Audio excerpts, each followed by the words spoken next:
John, your journey is perhaps one of the most unexpected.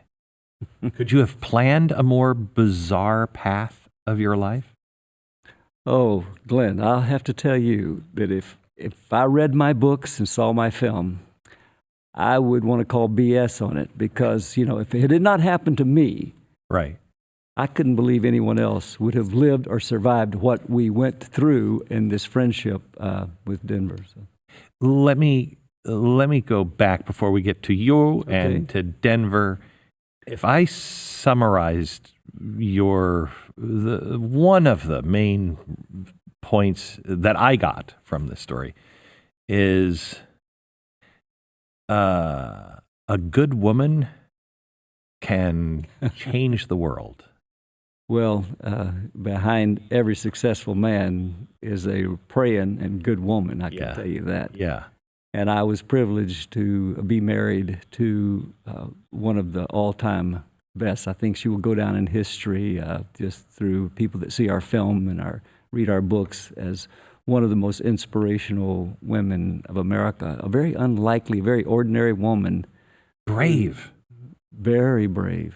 Very brave. But not always that way. It was the last few years of her life, I believe that God was preparing her for something that would ultimately impact our country and hopefully the world. And this is when I guess she was given an extra measure of bravery and maybe a bigger heart than she ever had. So let's start at the beginning. You grew up on a farm here in Fort Worth? Well, no, out, say, 80 miles south of Fort Worth. Okay. And you grew up picking cotton? I did pick cotton. Okay. I chopped cotton. You chopped cotton. And I picked cotton. I don't think people even think of cotton anymore. I mean, they just don't think of picking cotton. I pulled corn. Yeah. Mm-hmm. So you grew up and left home, went to college? I did go to college, yes. Joined the Army? Joined the Army? Well, I didn't actually join the Army, Glenn. I was drafted. You were invited. I got a knock on my fraternity house door one day saying, congratulations, you have been selected to be in Uncle Sam's Army. And it was due to my poor grades in school. Really? I had fallen below a 2.0 grade point average, and that was just what the government Uncle Sam was looking for, right. to right. to put a rifle in your hand right. and send you off to Vietnam. So because you're a very bright man, just a screw off? Oh, absolutely. I was majoring in fraternity and rich girls. Right. Because I had grown up so poor I couldn't pay attention. Right. And I came to TCU in search of a rich girl. Literally, that was my. I had no plan to for a future. I didn't have any other goal other than to marry a rich girl and maybe go to work for her daddy or something like that. That's amazing. That's a pretty shallow goal. That's just. I went to a high school, Glenn, where only less than 10% of our graduating class went to college. We didn't have a college advisor. One day the principal made an announcement and said, if anybody wants to go to college, you have to take a test, and we're going to give it on Saturday morning in the cafeteria. Wow. And about 20 people showed up to take the test, and it was, the ACT. Mm-hmm. And the next thing I know, I went to the principal, and I said, I do want to go to college. And I said, where do you think I should go? And he said, well, I only know of 2 colleges. And oh my gosh, what he said it's called world. North Texas or East Texas. And I said, oh, well, I guess I'll go to East Texas because my mother had attended North Texas. And I didn't like Denton very much at the time, and I've grown to love it now. But I didn't at the time. I didn't have good memories of Denton. So I went off to East Texas, never having been there, and I spent a year there and then heard all the rich girls were at TCU. All the farm girls were at East Texas at the time. Right. But the rich girls I heard were at TCU. So that's why I decided to make my career plan and move to TCU. And that's where you met Deborah, your wife? My future wife. Mm-hmm. I met her. And what was she like? Well, she was a stunning beauty, tall, and I remember her walking across the campus the first time I laid eyes on her. She was in a military uniform because she was in an honor society called the Angel Flight, where they wore Air Force blue uniforms, like an Air Force officer would wear. And she was a tall, dark and beautiful woman, but her name, it said Short, and I thought it's an odd name for such a tall, beautiful woman to be Short. So I inquired about her, and a friend of mine, we saw her walking through the student center, and a friend of mine named Glenn Whittington was coming. He was sitting there, and I said, "That's the girl I want to ask for a date." And so he just stopped her, and he said, "Hey, my friend Ron wants to ask you for a date." And so she looked over at me, and she said, "If he wants to ask me for a date, he will call me." Boy, I tell you, as much of this story so far that has changed in time, that hasn't changed. That hasn't changed. All right, so was she rich? No, not at all. Right. Not at all. This, even though I went in search of a rich girl, I found one with a big heart, and that was, I guess, what I had thought I wanted. God had something else in mind for me. She was spiritual.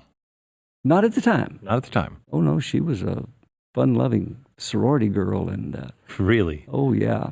Yeah. But no, her spiritual journey came after we got married.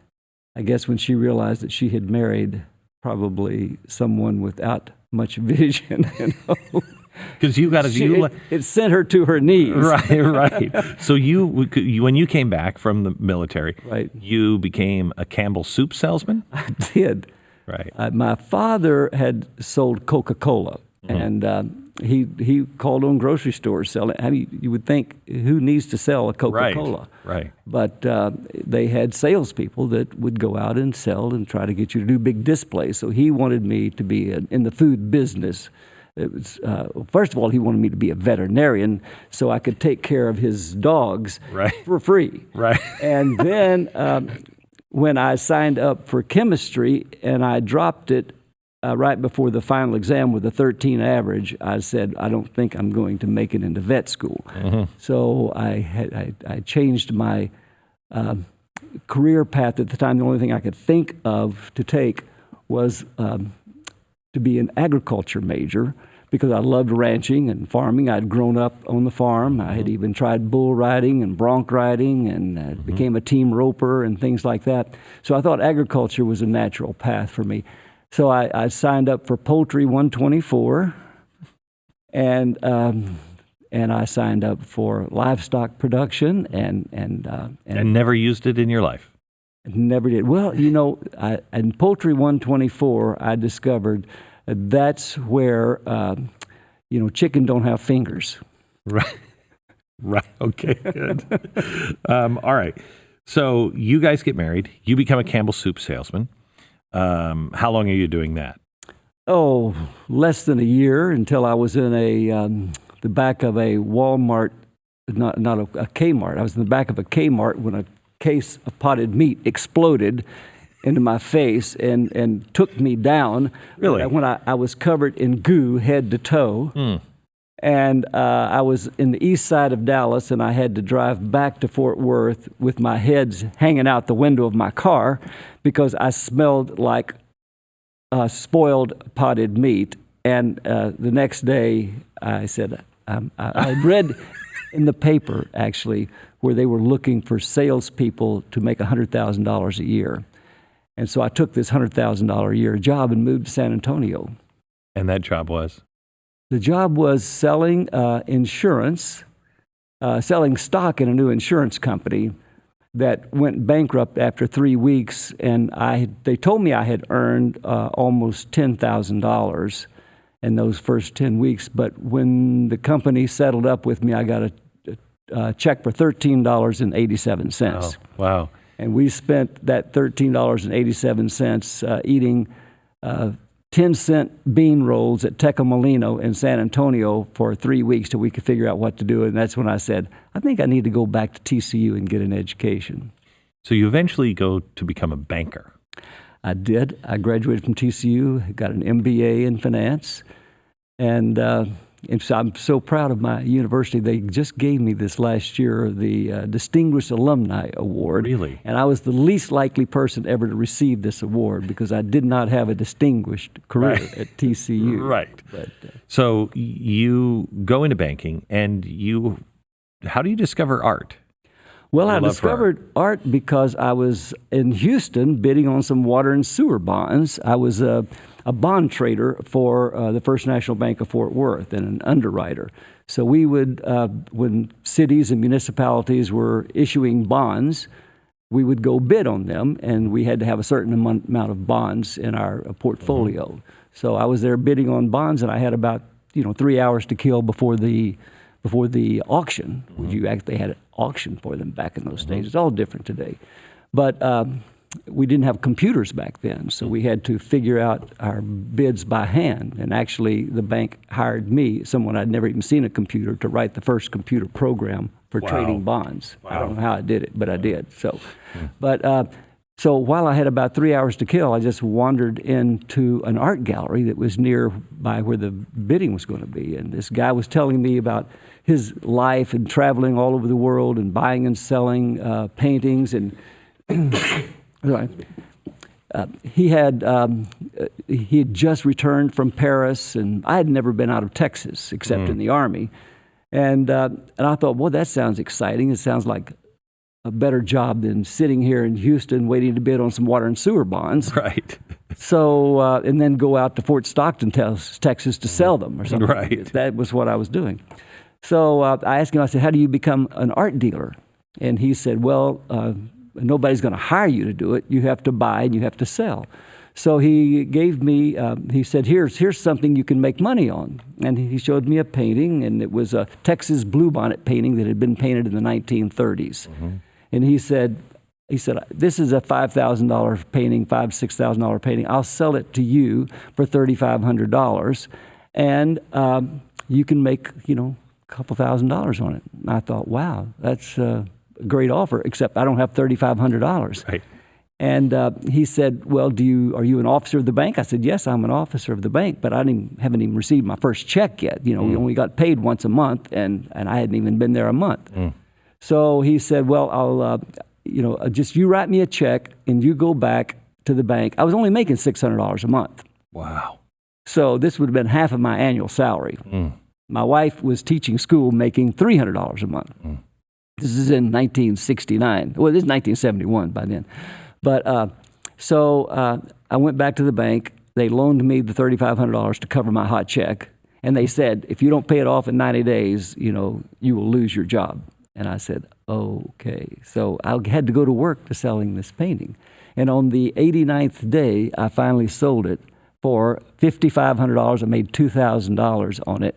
And then my mind was totally off of banking and had switched to art. Okay, so I want to skip ahead a little bit. This becomes big for you. Yes. You become a big art dealer. Well, within a year, I was making more than the chairman of the board of the bank, where I was making more as an art dealer than the chairman of the board of the bank with a 40-year career in banking was making. You have sold paintings and art to all kinds of famous people all over the world. All over the world. You were going to Paris. You were going to Asia. Tokyo, Hong Kong, I was all over the world. And you were living a high life. I was. And your wife, how was she with the high life? It was not, I'd have to say, she was secretly enjoying it because, we were living in several $1 million homes and properties. We had vacation homes, and, we were flying privately and things, and it was a big life. But, her heart was not, she in a way could secretly enjoy it, but in another way, she saw that it was eating away at my soul because I say that we both read a book called Purpose Driven Lives, and she discovered her purpose in life was chasing after the Almighty God, and my purpose in life was chasing after the almighty dollar and a few other things. So, And you had some real rough patches in your marriage, and she said, if we get therapy, we can put our marriage back together.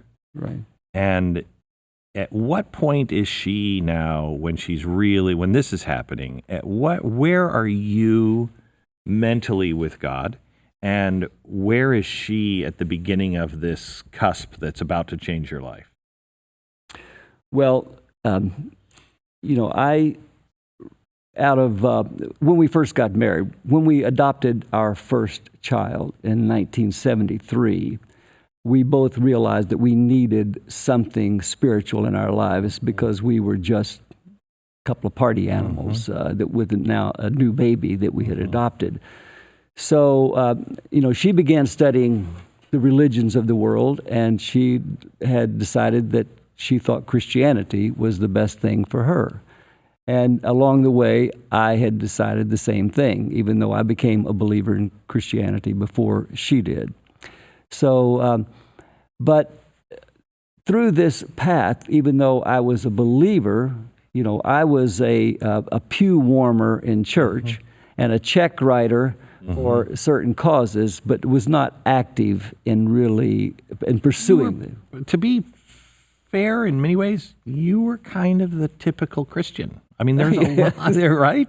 There's a lot of Christians that are like, oh, no, I'm absolutely Christian, but you kind of go and you check in. Well, I'll tell you a story about that later with Denver, because he challenged me. Well, I just said right now, the first day I ever met Denver, he asked me, he said, why is it all you Christians worship one homeless man on Sunday, then turn your back on the first one you see on Monday?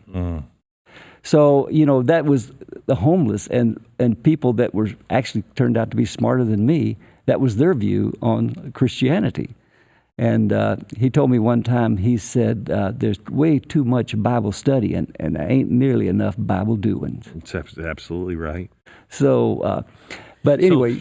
So she comes to you. At what point does she come to you and say, hey, we've got to go down to this mission, which is the scariest place in Dallas at the time? Well, this was in Fort Worth. We went to the Fort Worth mission in downtown Fort Worth. But, this was actually 10 years after I had my affair. And that she told me, if you will not do this again, you can see it in our film, I write about it in the books, but it was a turning point in my life. Because our lives had taken a totally different path. I was ready to end a marriage and destroy a family. And she wasn't quite willing to give up on me. And so when the day that I came home and admitted what I had done, she told me, she said, if you will not do this again, if you will seek counseling, I will never bring this up again. And she said, I will throw your sin as far as the east is from the west, and you are forgiven. And I thought, wow, that is a deal I cannot refuse. So I said, okay, if you will do that, I will do anything you ask me the rest of our lives together. And from that day forward, she never mentioned that again. And we put our marriage back together, and we had one of the most beautiful marriages in the world. And it was 10 years later, Glenn, that she asked me to do the very first thing that took me out of my comfort zone. The only thing she had asked me to be was be faithful after my falling. And so we rocked along. Life was great. Business was good. Everything she was becoming involved in a lot of homeless and just working with poor people, where she worked with AIDS babies at Brian's house in Dallas. And she had started a couple of ministries that had to do with bringing in women out of prison and getting them resituated in homes. And you're still doing the art thing. I'm doing the art thing, totally. I mean, I'm traveling all over the world. I'm doing art fairs in every major country around the world. And so I was not active in any of those things. So it was in the year of 1998, we moved from Dallas. We lived in Highland Park in Dallas, and we decided to move back to Fort Worth to be closer to our ranch, which was on the Brazos River west of Fort Worth. And so at the first few days we were back in Fort Worth, she had a dream. And it was a literal dream. And in her dream, she saw the face of a homeless man. And the next morning she told me, she said, Ron, it was like the verse in Ecclesiastes in the Old Testament where Solomon wrote, there was found in the city a certain poor man who was wise. And by his wisdom, our city was changed. And she said, I think it's even more important, Ron, that our lives will be changed if we can find this man in my dream. She said, my dream, I literally saw his face. And would you go with me into the inner city to find this man in my dream? What did you think of that?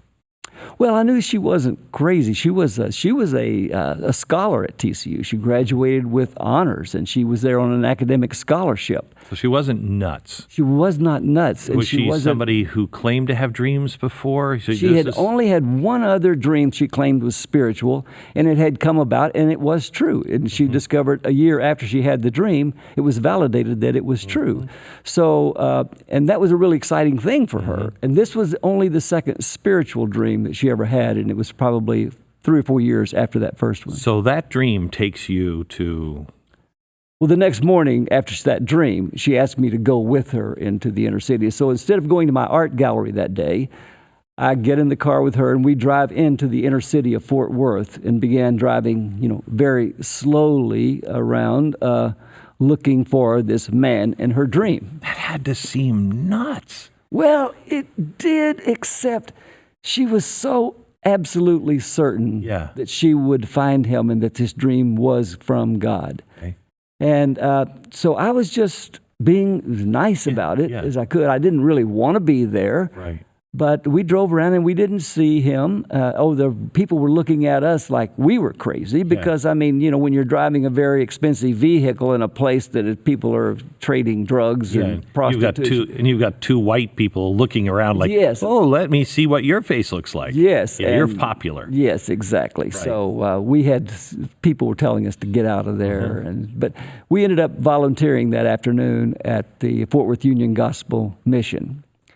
And we'd been there a couple of weeks. I'd say when I first walked in, when you mentioned the mission, it was just a rundown old cinder block building that stunk to high heaven.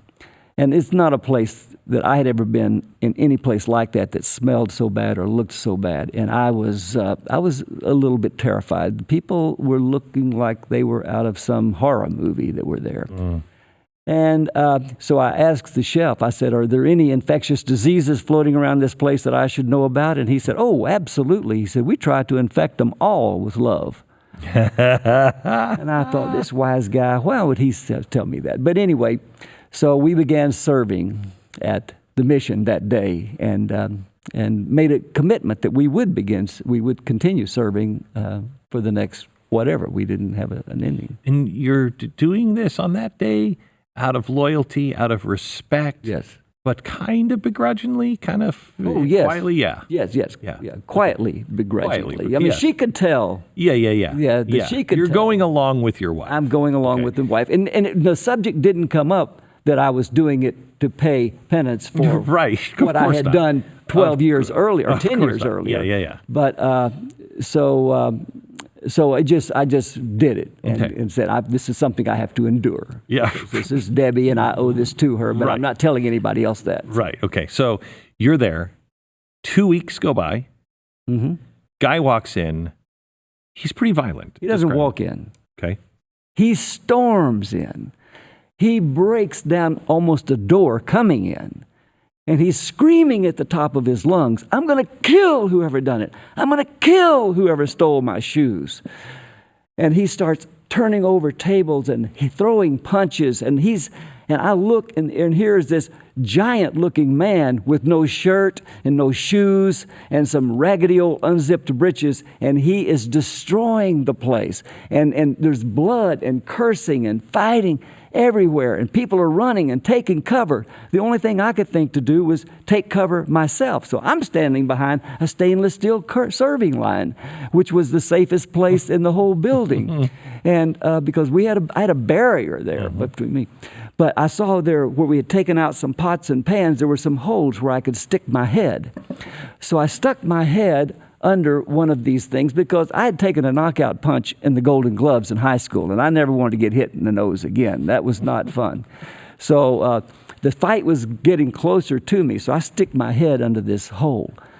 And all of a sudden, I still hear all the screaming and the pandemonium. And I'm thinking, I wonder what happened to Debbie. So all of a sudden, I was a self-preservation mode. Yeah. No, you are not a white knight at any point so far. So I stick my head out and I look, and she is so excited. She's jumping up and down like a cheerleader on the sideline of a football game. And she's saying, oh, that's him. And I said, that's who? I reached up and I looked right over the edge. And I said, that's who? And she said, that's the man in my dream. And by then, of course, the whole dining room was filled with homeless men that were all fighting and trying to get away from the fight. So I said, which one? And she said, the one who's threatening to kill everybody. And then she had to look down at me because I'm still on my knees. Right. And so she looked down at me and she said, and Ron, I believe I heard from God that you have to be his friend and find out if my dream is really from God. And I said, but Debbie, I was not at that meeting you had with God. And if I'm going to be friends with someone who wants to kill everybody, maybe I should go talk to God myself. So I asked one of the guys who was standing next to me in the serving line, a homeless guy, and I said, who is that crazy man? He said, nobody knows his name, but he's been on the streets longer than anybody here can remember. And he said, most people refer to him as the lion of the jungle because he rules the streets with fear and intimidation. Oh my God. But he said a lot of people just call him suicide because messing with him is really the equivalent of committing suicide. He said he's crazy, he's dangerous, and he'll hurt you. He said, keep your distance from him. And I said, thank you. That is really good advice that you're giving me. Right. As opposed to what my crazy wife is telling me. And I have a feeling your crazy wife didn't care about that advice. No, she did not. In fact, she told me every morning, the security guards and everybody, the police, they came, they dragged him away and for that day. And but, at her insistence, every morning she would ask me to please go into the inner city to see if I could get him in my car and take him to get coffee or something to get to know him. So every morning, this is literally every morning I would drive into the inner city and look for him. And I would usually see him because I knew where he hung out. He lived really by a dumpster close to the mission, and that was his campground there. And I would see him, and he would see me, and then he would take off. So I would secretly thank God, yes, thank God that, he ran away. I didn't have to meet him. But it was actually a couple of weeks later we saw him come through the serving line again. It was only the second time we saw him.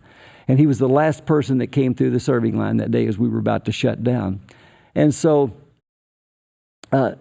Debbie had made a promise that she was going to learn the names of every homeless person on the streets of Fort Worth and specifically pray for their needs every day. And become friends with them. And so she had made an effort to do that. And so he was one of the people she had not learned his name yet. So as he put 2 plates in front, which was against mission policy to serve 2 plates to one person, I was trying to, I said, against the rules, buddy, and she said, no. So she put her face down really low and she said, hello there, my name is Debbie, what is your name? And he screamed at her, you don't need to know my name. He said, I'm a very bad man. Now you just shut up and put some food on these plates and I'm going to get on out of here.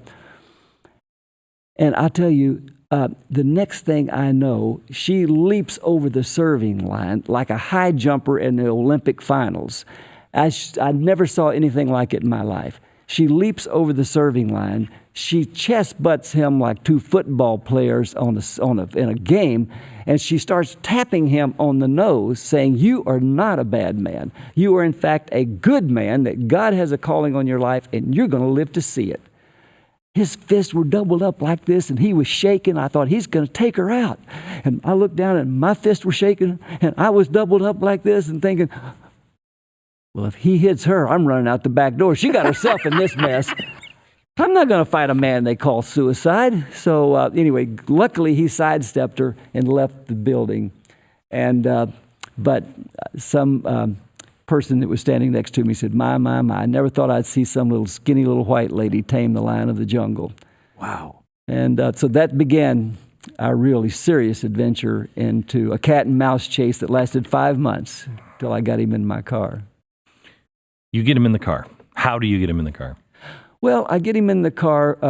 Well, for one thing, we advertised that we started doing a lot of things with the homeless. We started having a movie night once a week. We had a beauty shop day once a week where we would give pedicures and manicures and haircuts and styling and all these kind of things. Debbie was doing everything and bringing our friends in to try to make a difference, to put a new face on homelessness and make them look beautiful and elevate their self-image. So, in fact, my friend told me one time, Denver, after I got to know him, he said, most people look at the homeless as a problem. He said, but God looks at them as an opportunity for the faithful to show his love.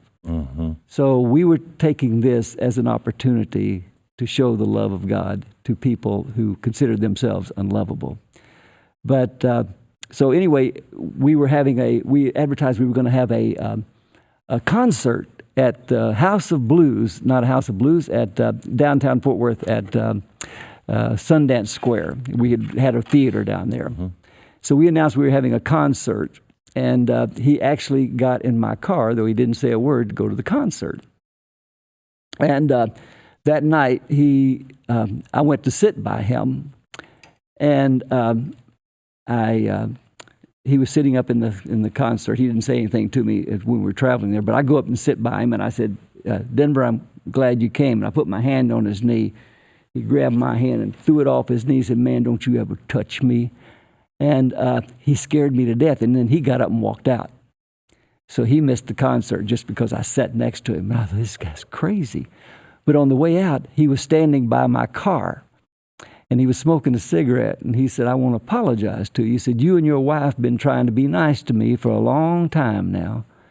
And he said, why don't you come by tomorrow, by the dumpster where I live, and we'll go over to the Mission and have some coffee. So I went by the next morning and picked him up, and we ended up going to what was called the Cactus Flower Cafe in Fort Worth and had breakfast that morning. So, what's his story? His story is a very tragic story. But his story is he was born on a plantation in Louisiana in 1937. His mother was only 13 years old at the time and was not married, and she gave him up to the custody of his grandmother, who was the daughter of a freed slave who lived still in the slave cabin with a shotgun slave cabin on a plantation with no running water, no electricity, or anything like that. So his grandmother was raising him and a cousin. He watched his grandmother burn up in a fire when he was about 7 years old, and he tried desperately to save her. He went back and forth into the house of the fire to save her, but she burned up, and his cousin burned up in the fire as well. And he went to live with his father. They found his father, who was on another plantation. And then a few weeks after he moved in with his father was stabbed to death in a fight that Denver witnessed. And so then he went to live with an uncle and who was a sharecropper and plowing behind mules. So Denver was about 7 years old, and his job was rolling cigarettes for his uncle. And but after a year of doing that, his uncle died of a heart attack plowing behind the mules. Jeez. So he went to then live with a stepsister of one of his daddy's other half sister of his, as he found out, on another plantation. And at 16 years old, as an innocent young 16-year-old sharecropper is what he was. He was a virtual slave, actually.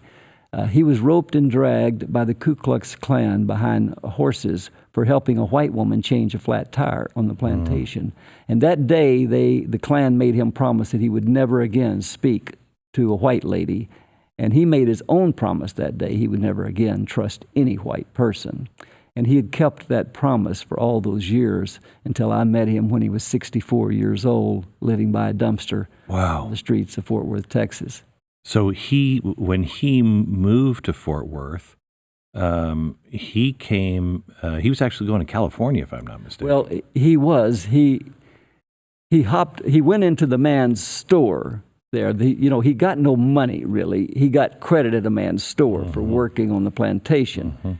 And the work was falling off because of all the machinery that was now being used on the plantation. There was less work to be done, so he was not able to pay his bill at the store. He owed $35 to the man for the groceries that he had acquired over that year. And so the man cut his credit off. So he walked out of the store and saw a freight train standing there, and there was a hobo standing by the train, and Denver asked him, "Where are you going?" He said, "Well, I'm going to California." And so Denver thought, well, I'm just going to get on and go. He had no family or anything, so he just got on the freight train, and first place it stopped was Fort Worth, Texas, and he thought it was California. So he gets off the freight train and starts wandering around and ends up, getting a meal at the mission. And he only has the clothes on his back. He can't read. He can't write. That's right. He has no money. That's right. He can't get a job because he can't read or write. That's right. He had never been given the opportunity to go to school. You see, on the plantation, there was not a black or colored school, they called it. But so all the white kids were, while they were in class, he was working the cotton fields. He started working at 7 years old in the cotton fields. And nobody told him that there was a school for him. Well, no, there was not. There was not a school for him. Not a school for him. Yeah. Okay. And so what does he do? What year is that when he first arrives here? When he first arrived, it was about 1957. 57. He escaped the plantation basically when he was 20 years old. And when you meet him? When I meet him, it is 19. Well, yes, he had another period here in his life. I met him in 1998. Okay, but in 57, when he first arrived, or 58, something like that, he said, "Mr. Ron, I've lived my whole life not knowing what day it was, what time it was, or anything else." He said, and all of a sudden, I've had lived my whole life with no place to be and plenty of time to get there, and now you tell me I got to be somewhere on time. I don't even know what time is. Watch don't know how to tell time. But he gets in a shootout in Fort Worth. Some guy pulled a gun on him and tried to rob him of his shoes the first night he was on the streets, or first week he was on the streets. And he turned the gun around and shot the guy. Denver shot himself first in the leg and then turned around and shot the guy. So he went and hopped a freight train that night and ended up in California. So he spent a few years in California, and then he came back. Well, he ended up in prison in Angola State Penitentiary in Louisiana. He served 10 years there for attempted armed robbery of a city bus with a gun that didn't work. It was a rusted gun that had no even barrel on it. And he spent 10 years in Angola State Penitentiary. And he was released from that penitentiary in 1979. And that's when he ended up going on the streets of Fort Worth. And then it was 25 years later that I found him on the streets. I find it fascinating that the first night he's in Fort Worth, somebody steals his shoes, and the first time you meet him, he's talking about somebody stealing his shoes. That's right. Well, when you only have one pair of shoes. Yeah, it's a big deal. Yeah. Okay, so you meet him. What happens to you two? Where are you? You're not fast buddies. Oh, not at all. In fact, he asked me on that morning at breakfast, he says, "What is it you want from me?" He said, "Man, I've had no peace in my life since you and your skinny little wife showed up on the streets of Fort Worth." And I said, "Hey, man, I just want to be your friend." Well, that was actually a lie. I didn't want to be his friend. My wife wanted me to be his friend. But I told him, I just want to be your friend. And he said, you want to be my friend? I mean, he had this incredulous look on his face for good reason. And I said, yeah, that's all. I just straight up, I just want to be your friend. He said, man, I'm going to have to think about that. And I thought to myself, hey, buddy, you just looked a gift horse in the mouth. You don't know who you are talking to. I am a millionaire, and I can do anything for you. You are the man of my wife's dream. And if she wants you to have new clothes, I can do that. A car, I can do that. An apartment, I can even buy you a house.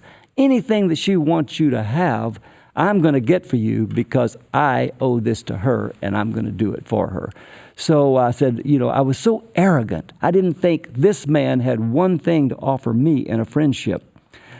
And so it was about a week or so later, I saw him taking trash out of the dumpster, and I pull up and I said, hey, you want to go get some coffee? And he said, yeah, I guess so. So he gets in my car, and we go to Starbucks, and we're sitting there, and he says, I've been thinking a lot about what you asked me. And I said, what did I ask you that required any thought? And he said, you asked me if I'd be your friend. And I said, well, I sure did. So what do you think? He said, well, there's something I heard about white folks that really bothers me, and it's got to do with fishing. And I said, well, Denver, I'm not a fisherman. I'm a cowboy and an art dealer. And I said, I know a little bit about those things, but I don't even own a rod and reel or a tackle box. And he said, but I bet you can answer the question. I said, well, okay, then ask. He said, okay. He said, I heard when white folks go fishing, they do this thing called catch and release. I said, Denver, of course they do, because it's a sport. Don't you get it? He said, no, sir, I don't get that. Because back on the plantation where I grew up, we'd go out in the morning, we'd dig us a can full of worms, we'd cut us a cane pole, we'd sit on the riverbank all day, and when we finally got something on our line, we were really proud of what we caught. And he said we'd take it back and we'd share it with all the folk. He said, so it occurred to me, if you just a white man fishing for a friend, and you gonna catch and release, I ain't got no desire to be your friend. Wow, this guy is He said, deep. but if you fishing for a real friend, then you got one for life.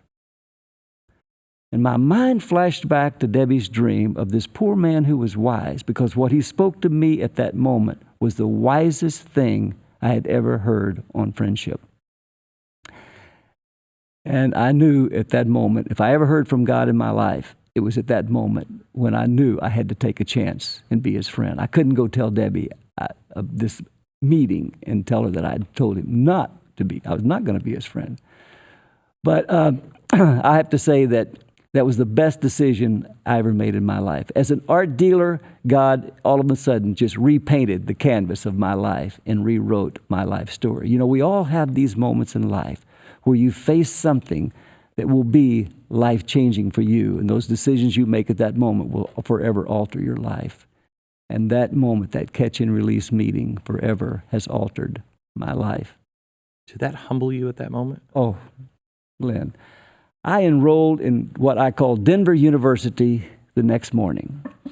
I went by his dumpster because I was so enamored with this man and so fascinated with his wisdom that I went the next morning and sat on the curb next to him on a busy Lancaster Street, very busy, in the most dangerous neighborhood of Fort Worth. I sat there on the curb with him by his dumpster, stinking dumpster, and began asking him. And he looked, and he had this piercing look, laser beam lock on my eyes. It was scaring me. My heart was racing. So I just decided to break the ice, and I said, hey, man, tell me what's it like to be homeless? I must have caught him off guard because he kind of looked at me, and he said, well, I don't know. Why don't you tell me? I said, hey, I've never been homeless. I don't know what it's like. He said, well, let me tell you something, Mr. Ronnie Ray. Whether we's rich or whether we's poor or whether we is something in between, he said, this earth ain't no final resting place. And he said, so in a way, we all homeless, just working our way home. How? So this is the title of my new book, Working Our Way Home. How did this guy, how did he have such peace and wisdom? And he was the same guy who walked into the shelter screaming, I'll kill you. Mm-hmm.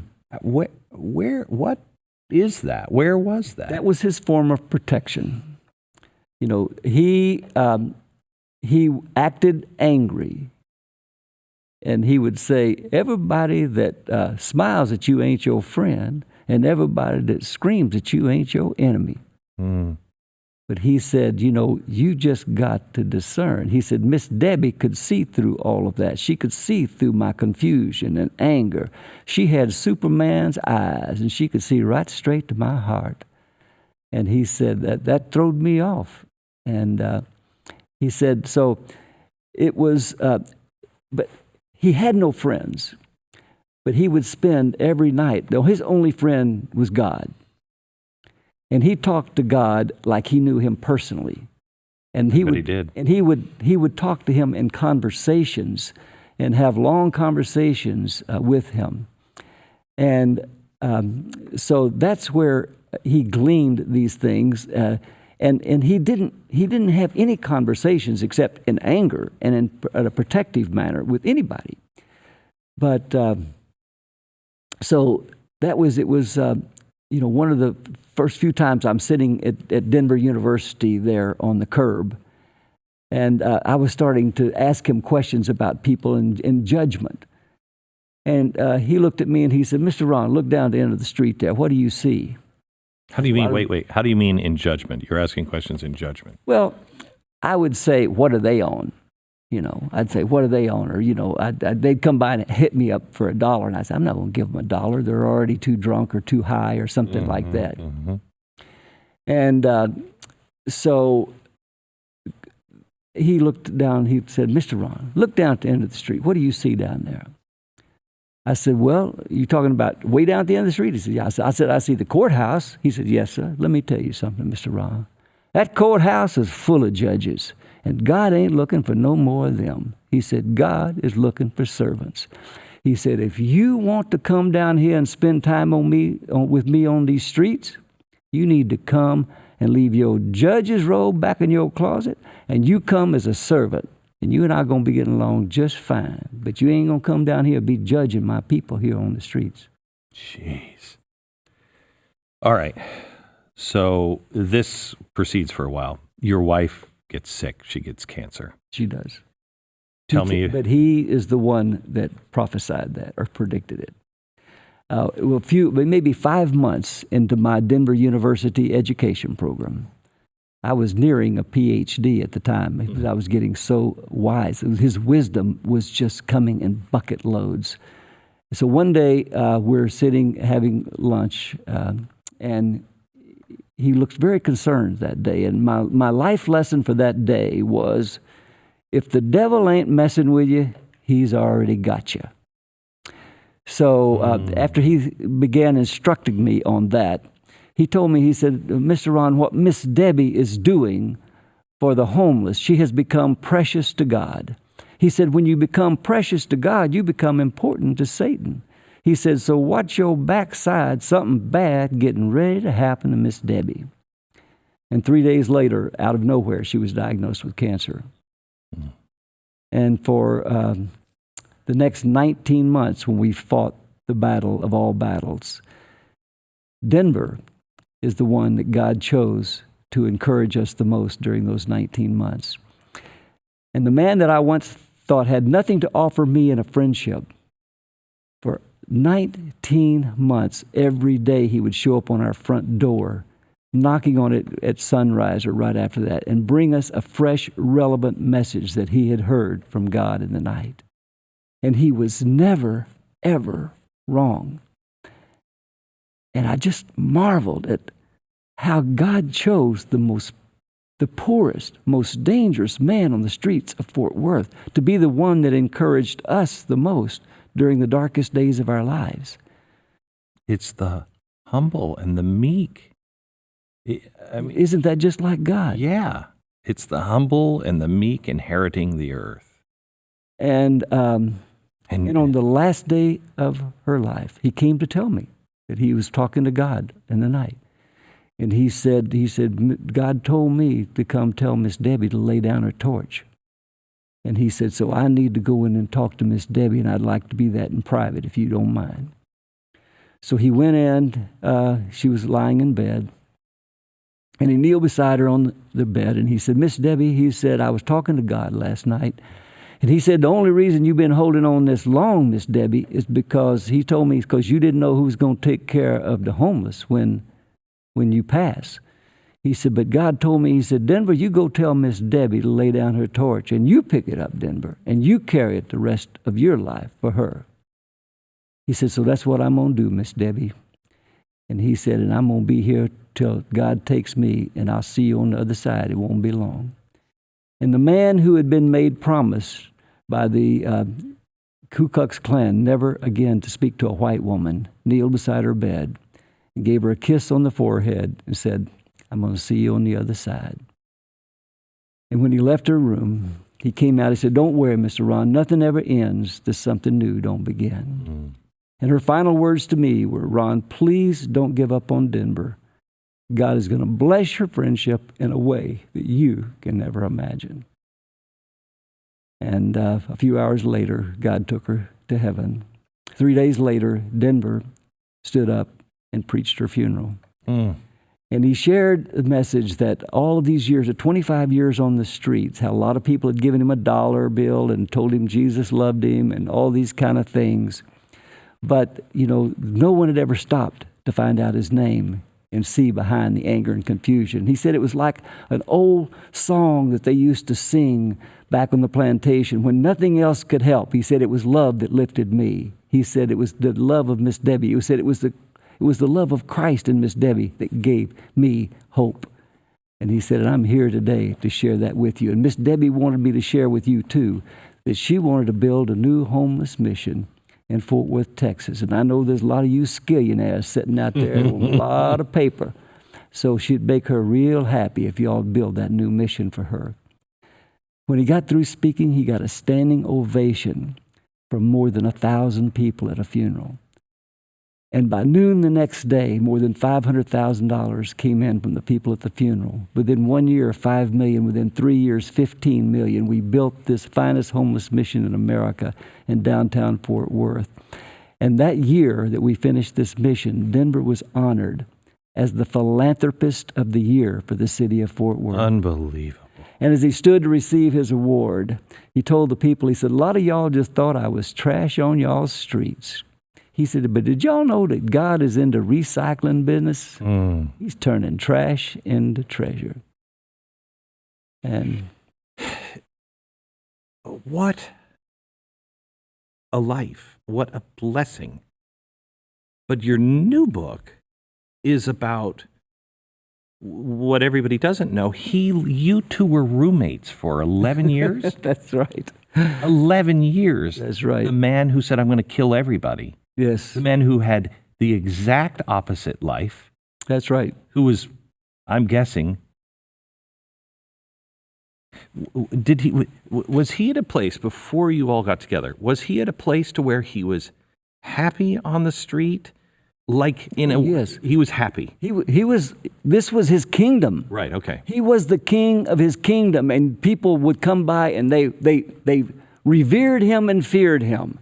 Because he was the strongest. He was the lion of the jungle. So he was not wanting to leave his kingdom. He had become comfortable. And you had become comfortable in your billionaire lifestyle. Well, it wasn't quite that good. Yeah. But yeah, I was very comfortable in that. But and now you two are living together. Well, truthfully, Debbie asked me, please do not give up on Denver. But I did. After she died, he and I went to the ranch, and we buried her at our ranch. She wanted to be buried like the paupers on the streets. So we put her in a simple pine box, just dug a grave on the highest point on our ranch overlooking the Brazos River. I think this is going to only be probably done in Texas still. It can only be done in Texas. Yeah. Well, we didn't ask for permission. We asked for forgiveness. Right. And she's still there. So she's in heaven. But so Denver and I buried her there, and we I asked him to move in with me, and he said no. And so I just wanted to get away. So I took off and went to Italy for about 5 months, where I began pursuing a career as art. I wanted just to get away from all Sure. the pain, the anger, and find a different way to grieve than most people grieve. So I went to Italy to grieve. So I spent about 4 or 5 months in Italy painting and making sculpture and writing and all of these things. And then one day, this young Italian girl told me, she was reading my manuscript of what I was writing, and she said, the real story you've left behind. This is not where you need to be. And so a couple of days later, I came back to Texas and went into the hobo jungle of Fort Worth, Texas to find Denver. And I found him and I asked him to move in with me, and he said no, he wouldn't do it. But he said there were more important things for me to do, and one was to repair my relationship with my father. And he said, you must do that before I'll even want to talk to you. So I began repairing the relationship with my father. And then my children and I were living together. They were all grown and out of college by then. So we were sitting there one night, and I'd been home about a month from Italy, and we're sitting there one night, and I said, we were talking about, what would Mom want us to do about Denver? Well, of course, Mom would want him living with us. And I said, I know, I tried. I asked him to move in with us. He won't do it. And so my son, Carson, said, Dad, I'll go get him. This was 10 o'clock at night. So Carson gets in his car, and my son was about 22 at the time, small kid almost. He was just like 5'8", 120 pounds. He drives in to the hobo jungle of Fort Worth, Texas, and starts hollering, Denver, Denver. And one of the homeless people in the jungle came up and said, Denver, I don't know what you've done to you. There's some bad white boy out there looking for you, and he ain't leaving without you. And I don't know what you did to him, but he's coming after you. Denver said, I ain't done nothing to no white boys. Who are you talking about? So Denver gets up and starts walking. He hears Carson. He says, oh, man. He said, Mr. Carson, what are you doing here? Man, you get yourself killed down here. And he said, no, my dad told me to come get you and not to come home without you. He said, well, I'm going to go home with you just so you don't get killed here in the jungle, but I ain't going to stay. But he came in, because Carson brought him home, it was about midnight. And I was waiting up for him. And Denver came in, and he had one just garbage bag that was just a small garbage bag, and he had another shirt and change of clothes and a toothbrush in there, and that was about it. And I looked at him and I said, Denver, you did the rest of the stuff out in Carson's car? He said, Mr. Ron, this is all I got in the whole world. I said, in this bag is everything you own in the whole world. And you're 65 years old? And he said, yes, sir. He said, but let me tell you something, Mr. Ron, and maybe one day you'll realize this. He said, you will know that you have something when you can finally thank God for nothing. And then he'll give you everything.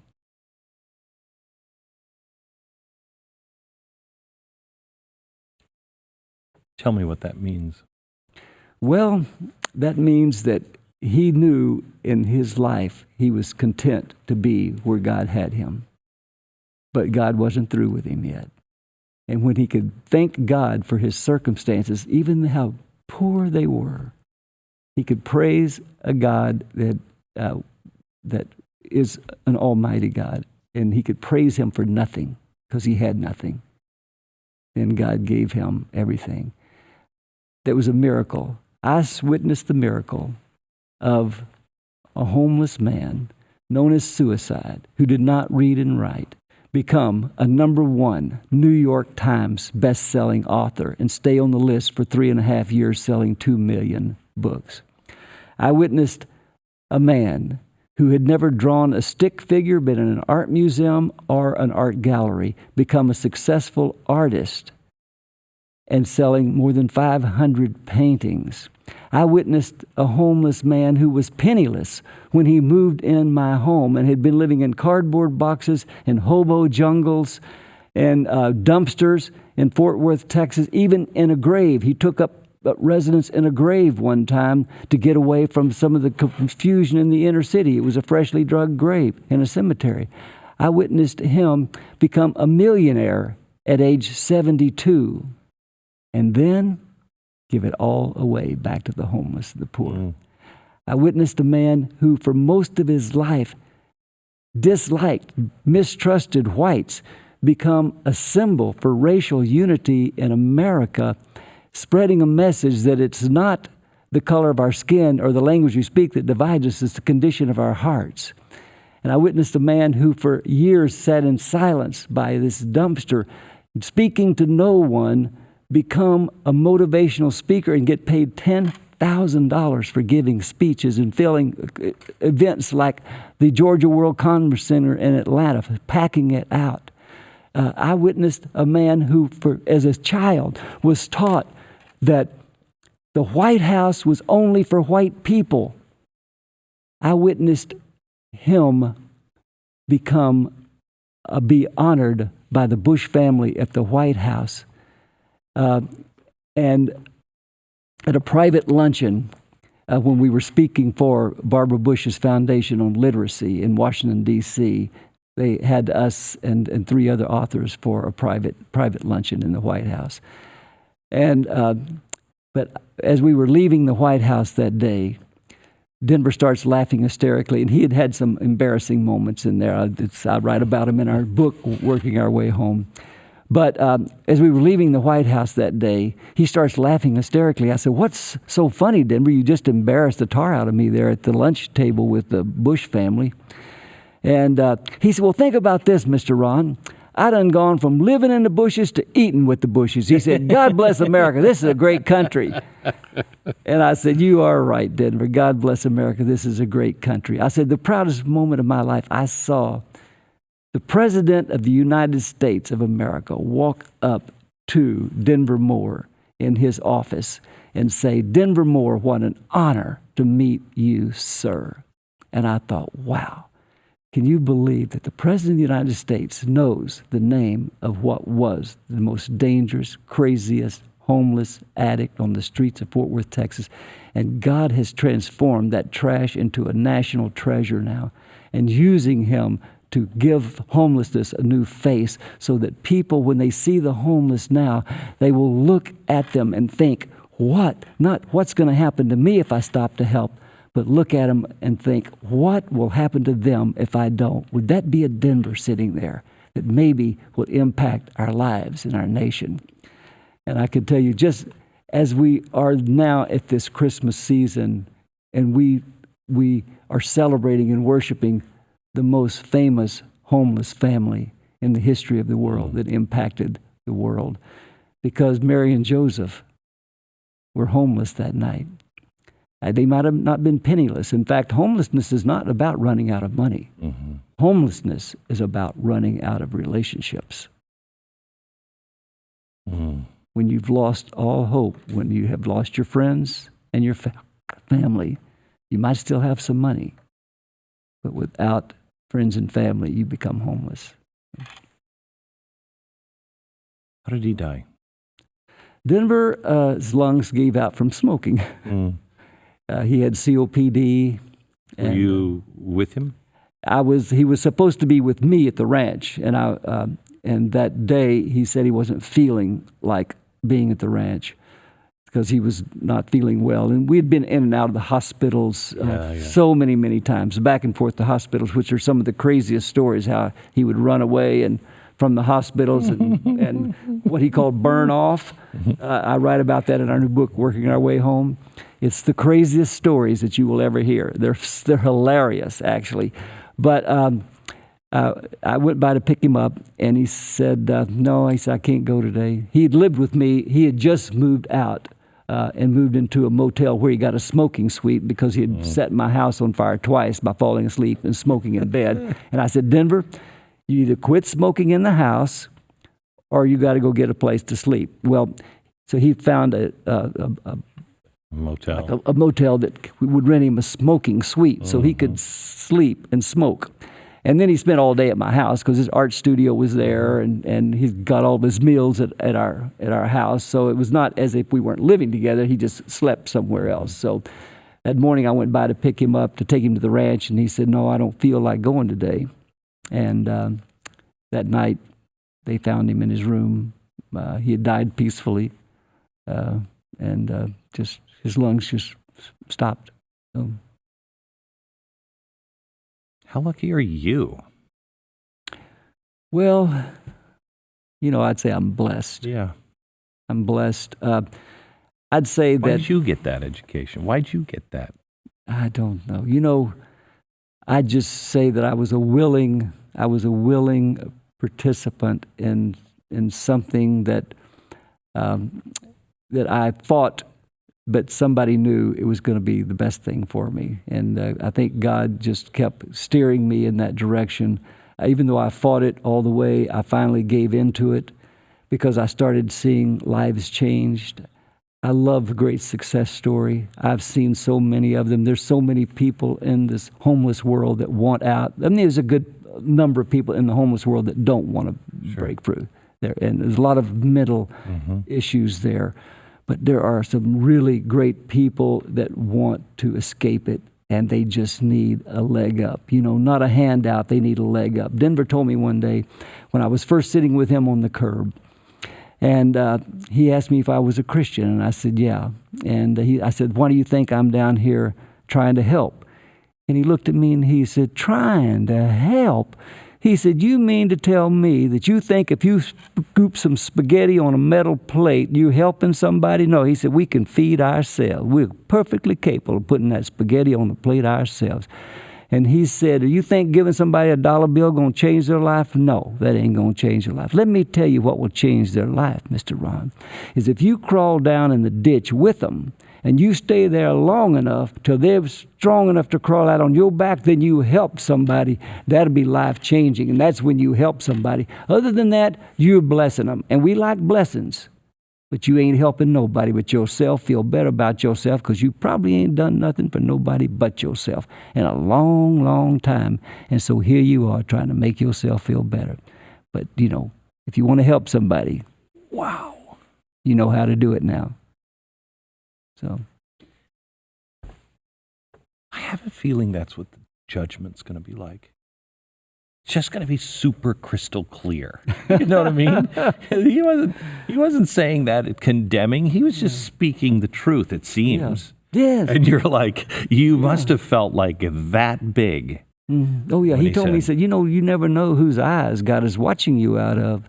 And it ain't going to be your preacher or your Sunday school teacher. He said, it might be a fellow that looks like me. Now, he said, it ain't me. But it might be a fellow that looks just like me. God's checking you out to see what kind of person you really are. What a pleasure talking to you. He said, sometimes you successful folks, y'all rise up so high trying to get yourself some more stuff that on y'all's way up to the top, you don't even take time to get to know about God. But let me tell you something, Mr. Ron Hall. You can never stoop too low down here on the streets to help somebody and have God miss knowing about you. He was a wise man. Debbie's dream was real. And I say that, although I became wealthy as an art dealer, which I'm no longer wealthy, we've taken care of that. Mm-hmm. But Denver, made my life rich. The first book, The Same Kind of Different as Me, the new book that talks about what happened after Miss Debbie went home, is called Working Our Way Home by Ron Hall. Thank you, Ron. Thank you.